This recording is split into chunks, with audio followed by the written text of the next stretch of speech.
prophète Ezekiel Michael Sandika et je vous souhaite la bienvenue à votre émission Change ton atmosphère.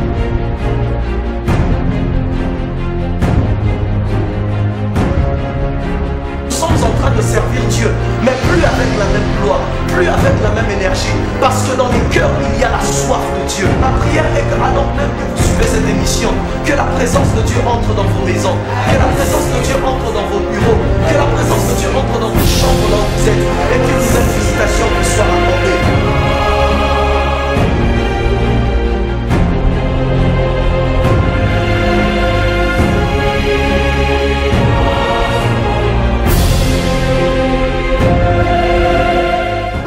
Bonjour, c'est le prophète Ezekiel Michael Sankinka et je vous souhaite la bienvenue à votre émission Change ton atmosphère. Restez avec nous, ne changez pas de chaîne, restez connectés, si c'est sur YouTube, sur votre tablette, sur votre téléphone, dans votre voiture ou même dans votre bureau, restez avec nous et certainement que Dieu a quelque chose de très particulier pour vous. La parole de Dieu sera libérée, les oracles de Dieu seront annoncés et un moment de louange et d'adoration nous sera accordé ici, même sur ce plateau. Ne manquez pas une seule seconde de cette émission. Que Dieu vous bénisse abondamment et à nous revoir tout de suite.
Père, nous te bénissons pour ce temps que tu nous accordes. Merci pour ta présence. Merci pour cette atmosphère que tu es en train de changer dans la salle. Et merci pour toutes les personnes qui sont en train de nous suivre depuis chez eux à la maison. Que ta grâce coule sur ma tête, que ton onction soit sur moi et que tes paroles se fassent entendre. Prononce tes oracles car nous, ton peuple, nous t'écoutons. Au nom de Jésus-Christ. Amen. Alors, bienvenue à ce nouveau numéro. Aujourd'hui, je vous propose le même thème que la fois dernière, sauf que nous en parlerons de manière particulière. Alors, ouvrez vos Bibles avec moi dans Genèse chapitre 45. Nous allons prendre le 13e verset. Genèse chapitre 45, le 13e verset. Et ensuite, nous prendrons le 17e et le 18e verset. Je lis au nom du Seigneur. C'est Joseph qui parle. Racontez à mon père toute ma gloire en Égypte et tout ce que vous avez vu. Et vous ferez descendre ici mon père au plus tôt. Le verset 17. Pharaon dit à Joseph, dis à tes frères, faites ceci. Chargez vos bêtes et partez pour le pays de Canaan.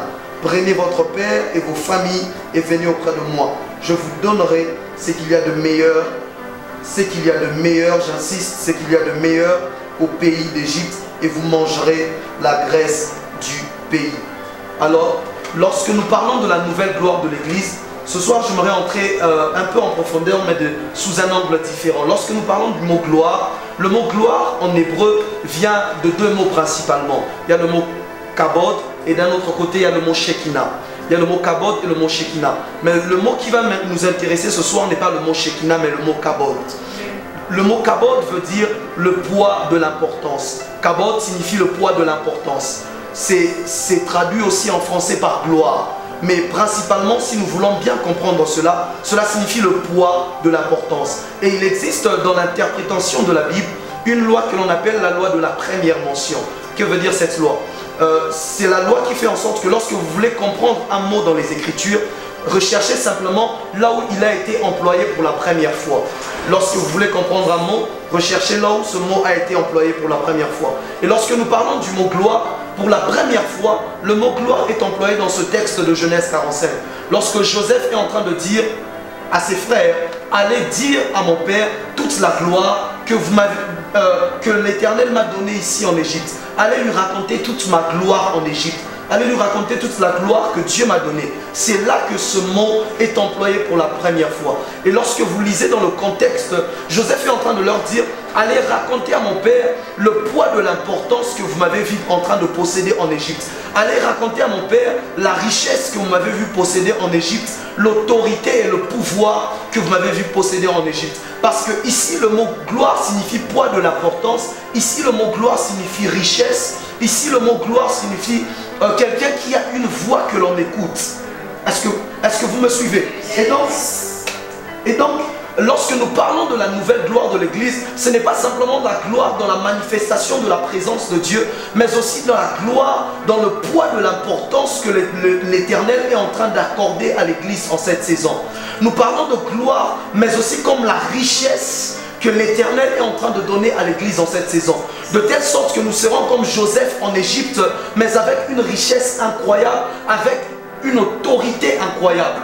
Parce que la nouvelle gloire de l'Église est aussi le nouveau poids de l'importance que Dieu accorde à l'Église. Pourquoi? Parce que la prophétie d'Ésaïe chapitre 2 est en train de s'accomplir. Ce n'est pas simplement la prophétie de Joël chapitre 2 qui doit s'accomplir, mais aussi celle d'Ésaïe chapitre 2. Dans Ésaïe chapitre 2, qu'est-ce qui est écrit? Il est écrit, il arrivera un temps où la montagne de la maison de l'Éternel sera élevée au-dessus de toutes les montagnes et les nations y afflueront en train de dire, allons et connaissons l'Éternel pour apprendre ses voies. Yes. Et ce que je suis en train de dire à l'Église, c'est que cette prophétie est en train de s'accomplir. Les montagnes représentent les organisations et les secteurs de la société. Mais la différence, c'est que la montagne de la maison de l'Éternel, elle sera élevée au-dessus de toutes les autres montagnes.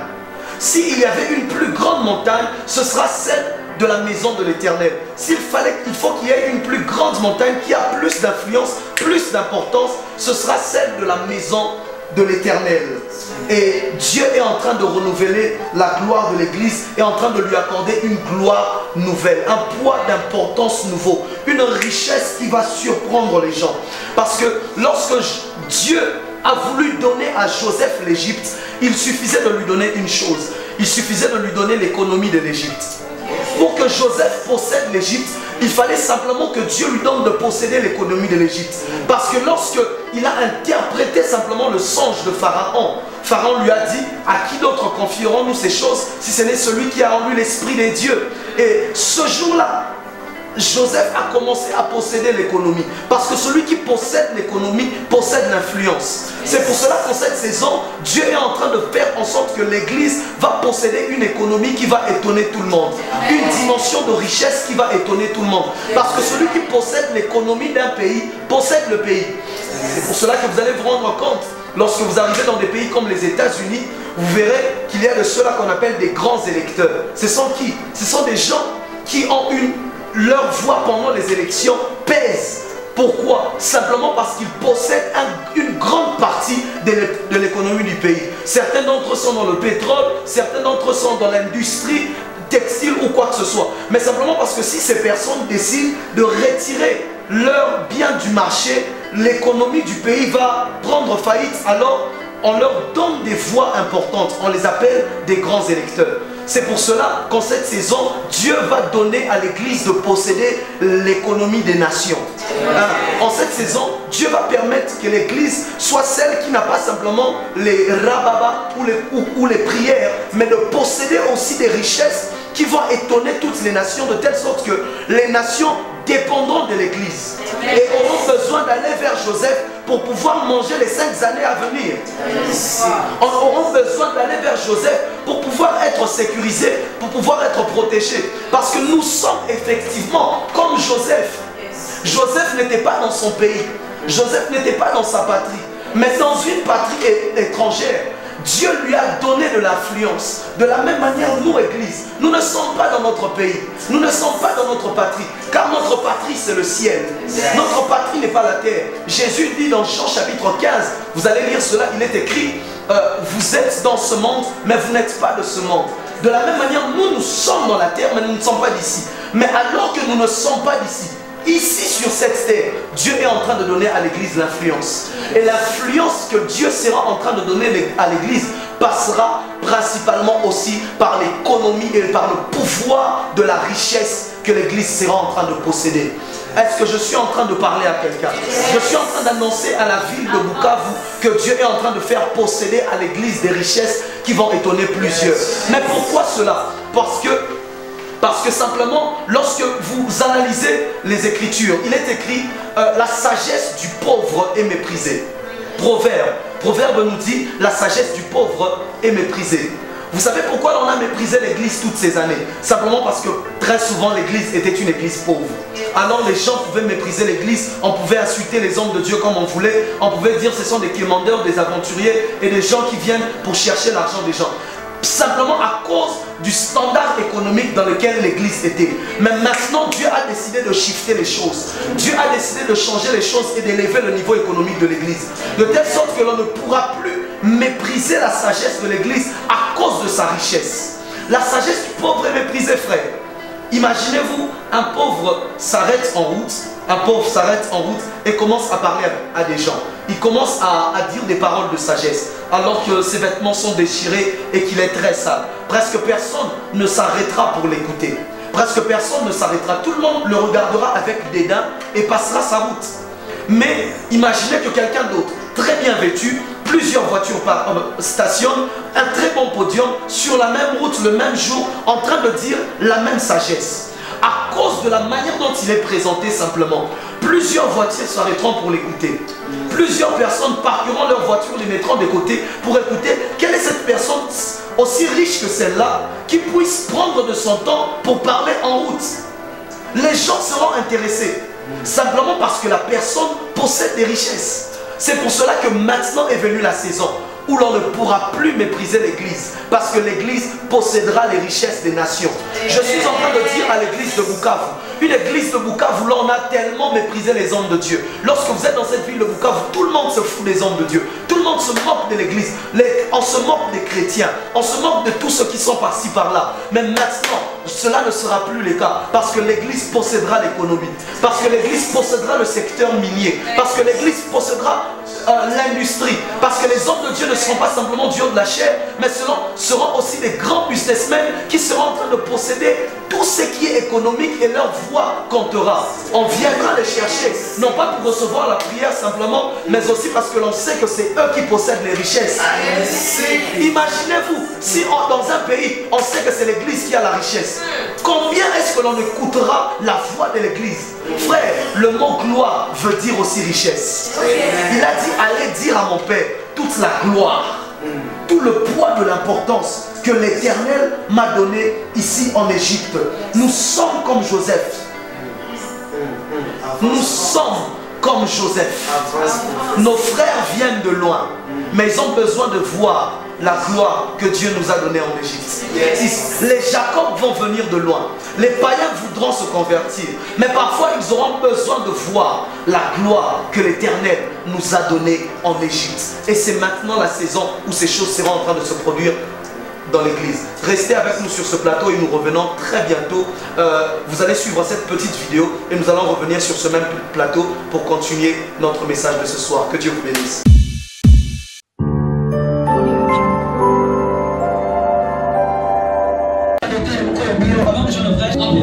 Le premier témoignage.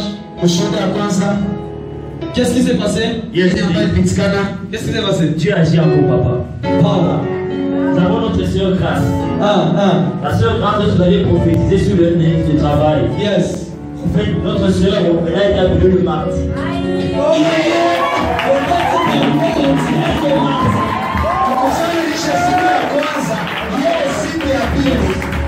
Ce soir, on va finir à 19h. À 20h, on t'appelle. C'est bon quand tu sors d'ici, on t'appelle.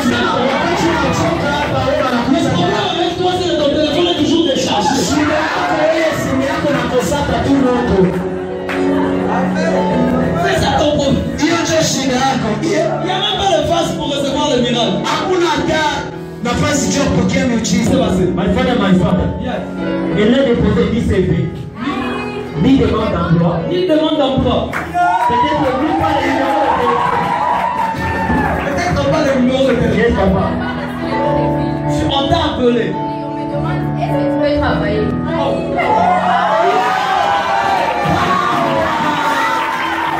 On te demande 5 services.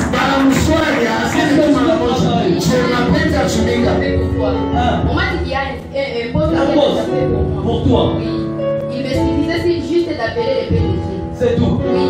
J'ai demandé quel PDG, mais je n'ai pas envoyé de demande, ni CV ou... Oh mon Dieu, écoute, lorsque Dieu fait te faire du bien, comment ça te tombe d'abord? Ta foi commence à avoir un problème. Mais,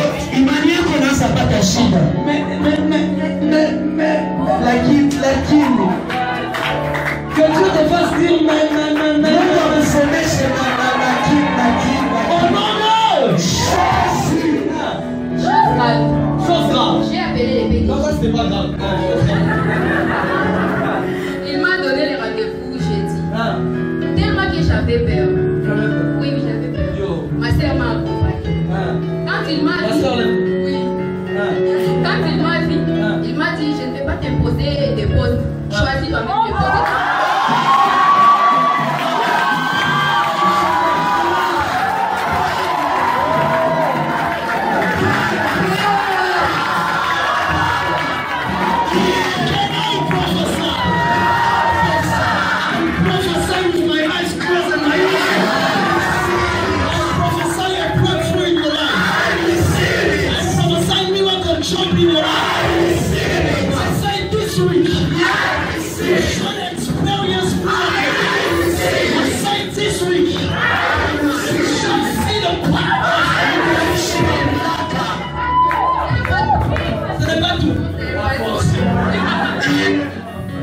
Quand on a voulu partir, il a regardé ma soeur.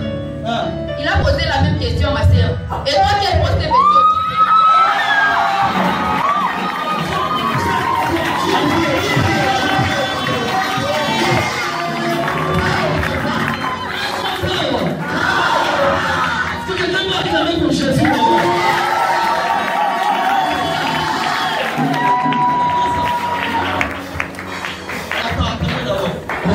Elle ne ment pas. Non. La vérité. Il y a déjà 2 témoins, c'est suffisant. Donc, là, j'espère que vous n'avez pas dit non. Numéro job. Le travail contagieux. Yes. C'est un miracle qui contamine les autres. Une personne reçoit l'autre contamination. Je dis, tu ne sortiras pas d'ici si ton voisin a reçu, toi tu n'as pas reçu. C'est impossible que ton voisin reçoive, toi tu n'as pas reçu. Parce que si toi tu n'as pas reçu, ça va te contaminer. Oh non, non! Est-ce qu'on peut acclamer le Seigneur?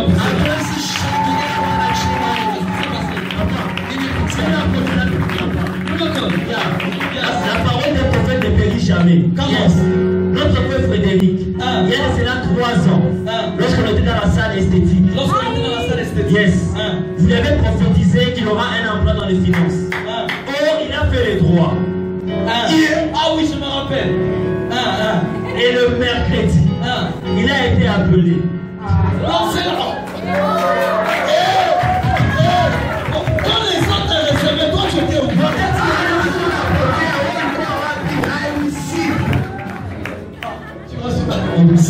Papa. On l'a appelé. On l'a appelé papa. Et ce mardi déjà il sera à voir pour la formation. C'est mardi comment? Avec moi rien n'est impossible. Alors que Dieu le fasse pour toi aussi. Yes. Il doit faire l'interview ce mardi. Ce mardi? Non, c'est fini. Il me couche. Tu vas venir, on va discuter quel poste tu veux, je te donne ça. C'est le poste de directeur, tu viens ensemble. Miracle job. C'est Sans CV, sans rien, on appelle quelqu'un, viens comme Bila CV, bila kitu, banaita moto mkuya anza. Bon, maintenant, pourquoi tu ne crois pas, tu vois? Sasa jua niwe wameunona. Que Dieu le fasse pour toi cette semaine. Mungu aifanye kwako hii chuma. Que Dieu le fasse pour ton mari cette semaine. Mungu aifanye juu ya mwanako hii chuma. Il y a quelqu'un d'autre qui a aussi un témoignage. Il m'a dit, prophète, je suis en dehors de la ville, mais j'arrive moi-même donner mon témoignage. Mwingine kuna ushuhuda niambia nabii niko nje ya mji mimi nakuya mimi peke kupana ushuhuda wangu. Il voulait même pas entendre son témoignage à sa part. Hakupenda hata wapale ushuhuda yake fasi yake. Je prophétise que l'on soit de même. Natabiri ifanyike hivyo hivyo juu yako. Il est écrit, demandez, Imechoka mulombe. afin que votre choix soit parfait. Kwa juu furaha yenu ikuwe vizuri. Ce que Dieu veut, c'est que ta choix soit parfait. Yana ambao Mungu anapenda furaha yako ikuwe vizuri. Il ne veut pas te voir triste. Apendi kuona uko na Il huzuni. demande, Anasema lomba afin que ta choix soit parfaite. kwa juu furaha yako ikuwe vizuri.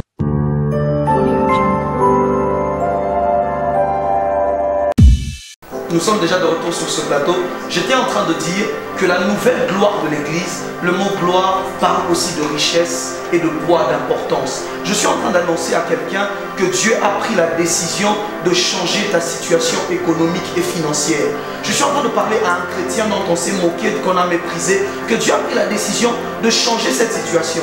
Mais vous savez, le problème de plusieurs, c'est quoi? Le problème de plusieurs, c'est qu'ils croient que Dieu les veut pauvres. Ils croient que Dieu les veut dans la pauvreté. Le problème de plusieurs, c'est qu'ils croient que Dieu veut qu'ils soient pauvres. Pourquoi? Parce que Jésus a dit, heureux les pauvres en esprit, ils hériteront le royaume des cieux. C'est faux. Jésus ne parle pas de la pauvreté matérielle. Il précise, il dit pauvre en esprit. Il ne parle pas de la pauvreté matérielle, s'il vous plaît. Jésus savait qu'il fallait qu'il précise. Hein? C'est pour cela qu'il a précisé. Heureux le pauvre en esprit. Le mot pauvre veut dire quoi? Celui qui est dans le besoin. Donc Jésus, quand il dit pauvre en esprit, c'est celui qui est dans le besoin des choses spirituelles. C'est ce qu'il veut dire par là. Heureux le pauvre en esprit. Heureux celui qui est dans le besoin des choses spirituelles. Mais il a dit aussi, je suis venu afin que mes brebis aient la vie. Et la vie en abondance, frère. Je suis en train de dire à quelqu'un que cette pauvreté est en train de prendre fin dans ta vie à partir de cette émission. Car la nouvelle gloire de l'Église est en train de revenir. Elle est en train de revenir et elle va étonner tout le monde. Mais le problème c'est quoi? C'est que l'on croit que les apôtres étaient pauvres. Ce qui est l'une des connaissances les plus fausses que l'on a enregistrées de nos jours. L'on croit que les apôtres étaient pauvres. C'est faux. Les apôtres n'étaient pas pauvres. Voyez-vous, Pierre était pêcheur. Il possédait sa propre barque. Et la pêche à l'époque était l'une des activités économiques principales, était une activité principale de l'époque. Il était très riche, il possédait sa propre entreprise, il était chef d'entreprise. Il pêchait ses poissons qu'il allait revendre. Il n'était pas un revendeur, mais il était un fournisseur. Il n'était pas pauvre. Il possédait une entreprise. Jacques et Jean, c'étaient les fils de Zébédée. Et leur père Zébédée avait une barque. Il travaillait dans l'entreprise familiale. Imaginez-vous, ils possédaient même une entreprise familiale. Parlerez-vous de Matthieu? Matthieu Lévi était un collecteur d'impôts. Le jour où Jésus le rencontre, il était aux impôts. Et à l'époque, le collecteur d'impôts n'était pas comme celui que l'on envoie pour collecter l'impôt par la DGI. Non, c'était comme le directeur effectivement de la DGI de nos jours, le directeur de la DGDA de nos jours. Donc, dites-moi, est-ce que vraiment ces personnes étaient pauvres? Elles ne l'étaient pas. Elles n'étaient pas dans la pauvreté, elles étaient dans l'abondance. Voilà pourquoi elles avaient parfois du mal à abandonner tout ce qu'ils avaient pour suivre Jésus. C'était un grand sacrifice pour eux. Souvenez-vous de cet homme qui vient vers le Seigneur, qui lui dit comment est-ce que je peux entrer dans le royaume des cieux? Il lui dit, tu connais la loi, tu connais ce que Moïse a dit, applique ces choses. La personne lui dit, mais je connais ces choses, je le fais déjà. Il lui dit, d'accord, alors laisse tout ce que tu as, vends tout ce que tu as, donne-le aux pauvres et viens et suis-moi. Cette personne lui dit, non, je ne peux pas le faire, je ne peux pas te suivre. La personne part. Mais lorsque Jésus regarde ses disciples, il leur dit, de la même manière qu'il est difficile à un chameau de passer par le trou d'une aiguille, de la même manière, il est difficile à un riche d'entrer dans le royaume des cieux. C'est l'un des versets qui a encore trompé les gens. Lorsqu'on parle des trous d'une aiguille, on ne parle pas du trou de votre aiguille que vous avez à la maison. Ce n'est pas le trou de l'aiguille que vous avez à la maison. Ce n'est pas cela. Lorsque Jésus parle du trou de l'aiguille, c'est parce qu'il y a une porte en Israël que l'on appelait le trou de l'aiguille.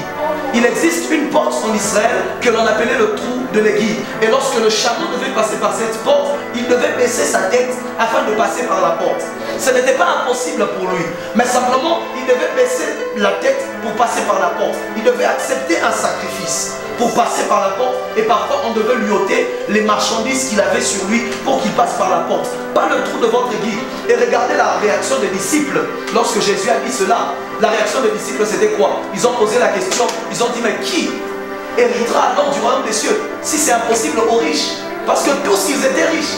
C'est pour cela que ce que Jésus a dit les a froissés. Il a dit, mais si eux, lui aussi ne va pas hériter le royaume des cieux, qui héritera? Parce que tous ils étaient extrêmement riches et fortunés. Alléluia. Tous ils étaient extrêmement riches et fortunés. Mais Jésus a dit ce qui est impossible aux hommes est possible à Dieu. Parce que Dieu est en train de redonner à l'Église une richesse pour dominer les secteurs de la société.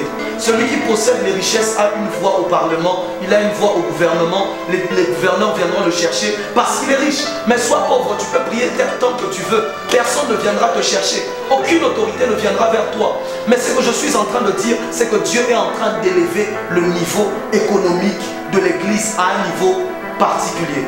Et Jésus lui-même, lorsqu'il commence son ministère, l'une des premières choses qu'il trouve importante de dire, c'est qu'il prend le rouleau du prophète Ésaïe. Et Ésaïe 61 en l'occurrence. Il prend le rouleau et il lit là où il était écrit « L'Esprit du Seigneur est sur moi car il m'a oint » afin, premièrement, d'annoncer la bonne nouvelle aux pauvres. Quelle est la bonne nouvelle que l'on puisse annoncer à un pauvre si ce n'est qu'il deviendra riche? Quelle est la bonne nouvelle que l'on puisse annoncer à un pauvre si ce n'est qu'il sera riche? À un pauvre, tu ne vas pas annoncer quoi que ce soit. C'est pour cela qu'il est dit que le faible dise je suis fort, mais que le pauvre dise je suis riche. Parce que exactement, Dieu est en train de faire posséder à l'Église en cette saison les richesses des nations. Car il faut cumuler des magiciens, des chaldéens et des enchanteurs. Joseph et Daniel soient au-dessus et soient la tête. Parce qu'il est temps qu'il... Le temps est fini, Église, où il faut que lorsque l'un de nos membres est en train d'aller pour devenir employé dans une entreprise, on lui dise avant que tu ne deviennes employé, il faut d'abord que tu deviennes occultiste. On lui dise avant que tu n'aies ce job, il faut d'abord que tu tombes dans l'impudicité. Le temps est fini. Pourquoi est-ce que ces choses se font? Parce que simplement l'Église ne possède rien. Parce que simplement nous sommes en arrière. L'Église du Congo a besoin de posséder les richesses de nations en cette saison. Et la nouvelle gloire de l'Église parle aussi de la nouvelle richesse que Dieu est en train d'accorder à l'Église. Lorsque vous avez un pays comme le Nigeria, vous allez vous rendre compte qu'au Nigeria, il y a un homme de Dieu qui s'appelle David Oyedepo. Cet homme de Dieu, son église, il y a eu une année où le budget de l'église était supérieur au budget de l'État. Imaginez-vous, le budget de l'église pendant l'année était supérieur au budget de l'État. Comment est-ce possible? Le budget d'une seule église était au-delà du budget de l'État. Et l'État venait pour demander à l'église de lui prêter de l'argent. Le pays ne partait pas à la base, n'allait pas à la Banque mondiale, n'allait pas je ne sais où pour demander de l'argent, même pas en Europe, mais allait chez un homme de Dieu pour demander de l'argent. Et il prêtait de l'argent à l'État. Ça, c'est la gloire de l'église. La nouvelle gloire de l'église, c'est aussi cela, où la dimension financière de l'église est élevée au-dessus des autres, et l'on sait que certainement c'est eux qui ont Dieu. Certainement c'est eux qui ont Dieu. Il est temps que les magiciens et les chaldéens ne soient plus au-dessus de l'église financièrement, parce que nous sommes en train maintenant de reprendre les richesses et de posséder les territoires. Nous sommes aussi des fils d'Abraham. Frères, nous sommes aussi des fils d'Abraham. Partout là où un fils d'Abraham arrive, donnez-lui juste un peu de temps et c'est lui qui devient au-dessus. Partout là où un fils d'Abraham arrive, donnez-lui juste quelques minutes et c'est lui qui reprend le contrôle de toutes choses. Souvenez-vous de Joseph, il arrive chez Potiphar, il a le contrôle de la maison de Potiphar. Il arrive en Égypte, il a le contrôle de l'Égypte. Il arrive en prison et même en prison, il devient le chef de la prison. C'est le temps où partout là où vous jetez un chrétien, il devient la tête. Partout là où vous jetez un chrétien, il est le premier. Partout là où vous le mettez, il possède l'économie, il possède les richesses. Et sa voix ne pourra pas passer sous silence. Parce que si vous faites passer sa voix sous silence, Vous savez que c'est lui qui a la richesse, c'est lui qui a le pétrole, c'est lui qui gère le taux, c'est lui qui contrôle toutes ces choses. Le temps est arrivé où maintenant l'église est en train de posséder les richesses. Parce que la nouvelle gloire de l'église, c'est aussi cela. Le temps est arrivé où l'esprit de pauvreté ne régnera plus dans vos familles. Le temps est arrivé où le manque ne régnera plus dans vos familles. Je le disais, pauvre, c'est celui qui est dans le besoin. Le temps est arrivé où l'Éternel comblera tous vos besoins. Parce que celui qui a Dieu a toutes choses. Celui qui a Dieu a l'Éternel, il a toutes choses. Paul a dit, s'il a accepté de nous donner son Fils unique, qu'est-ce qu'il nous refusera? Si donc le Seigneur vous a donné son Fils unique, qu'est-ce qu'il vous refusera d'autre? Je suis en train de parler à quelqu'un qui est en train de me suivre ce soir, qui est désespéré à cause d'une certaine situation financière, à cause d'un certain problème et d'un certain manque. Pour lui dire personnellement, pour te dire personnellement que le Seigneur a pris la décision de changer cela. Et maintenant, une nouvelle gloire est en train de venir et une nouvelle restauration est en train de venir. J'aimerais que l'église de Bukavu m'écoute. J'aimerais dire ici à l'église de Bukavu, le temps où l'on méprisait les chrétiens, où l'on méprisait les hommes de Dieu, où l'on méprisait les serviteurs de Dieu, est passé. Est passé. Le temps où on les méprisait, on leur jetait des pierres, on leur jetait des bananes. Et lorsque l'on venait, on ne savait, on donnait le minimum parce que de toute façon, il n'a rien. Ce temps-là est passé. Parce que maintenant, Dieu est en train de répandre de la gloire sur ses serviteurs. Parce qu'avant que l'on ne voie Salomon, lorsque l'on voyait la gloire dans laquelle vivaient les serviteurs de Salomon, l'on pouvait avoir une idée de comment est-ce que Salomon lui-même a été dans la gloire. Lorsque l'on voyait la gloire des serviteurs de Salomon, on pouvait savoir que Salomon, certainement, il a une grande gloire. Et si donc ainsi donc le temps est venu, lorsque l'on verra la gloire des serviteurs de Dieu, l'on saura quelle est la gloire du Dieu qui les a appelés. Nous sommes des ambassadeurs d'une grande nation. Il est impossible de voir un ambassadeur des États-Unis dans le manque. Parce que la nation à laquelle il appartient se rassure qu'il ne manque de rien. J'aimerais dire à tous les chrétiens qui sont en train de me suivre, ne soyez plus à l'arrière, mais passez à l'avant. Ne soyez plus la queue, décidez d'être la tête. Ne vous contentez plus du minimum, prenez le maximum, car c'est à vous et cela vous appartient. J'aimerais que de là où vous êtes, que vous allez prier simplement avec moi. Père, je déclare ces choses alors que tu as mis ces paroles dans ma bouche. Je déclare que Père, une nouvelle richesse est en train de revenir dans les mains de tes enfants. Je déclare qu'une nouvelle saison d'abondance est en train d'être possédée par tous ceux-là qui m'écoutent. Père, nous chassons l'esprit de manque, nous chassons l'esprit d'être à la queue et non la tête. Nous chassons ces choses et nous déclarons que maintenant est venu le temps où l'Église est en train de posséder l'économie du pays, en train de posséder l'économie des nations, en train de posséder tous les secteurs de la société, et la voix de l'Église ne passera plus inaperçue parce que toi, tu lui accordes les richesses qu'il faut. Je déclare dans le nom de Jésus que tous ceux-là qui sont dans le besoin, qui sont en train de me suivre, au son de ma voix, que leurs besoins soient exaucés au nom de Jésus, que leurs besoins trouvent d'être comblés au nom de Jésus. Toi qui es le maître de l'or et de l'argent, laisse que tes enfants ne manquent de rien. Laisse que tes enfants ne manquent de rien. Même s'ils ont manqué pendant un temps selon ta grande souveraineté, mais que maintenant entre une nouvelle saison. Je déclare que l'hiver est passé. Je déclare que la saison sèche est passée. Maintenant vient une saison où les choses vont fleurir, où les entreprises vont aller de l'avant. Tout ce que tu feras te réussira. Je déclare que tout ce que tu feras te réussira. Dans le nom puissant de Jésus. Amen. Que Dieu vous bénisse abondamment, vous tous qui nous avez suivis de partout. Et je nous rappelle simplement que nous sommes ici chaque dimanche soir. Pour ceux de Bukavu, vous allez nous suivre ici chaque dimanche soir à partir de 20h, 20h30. Nous serons déjà ici sur ce même plateau pour votre mission Change ton atmosphère. Pour tous ceux de Bukavu, nous vous invitons à nos réunions, à nos cultes de chaque dimanche soir à partir de 15h30. À partir de 15h30, nous sommes dans la salle de la FFP qui est en face de Marie-Claire, juste à côté de Biopharm.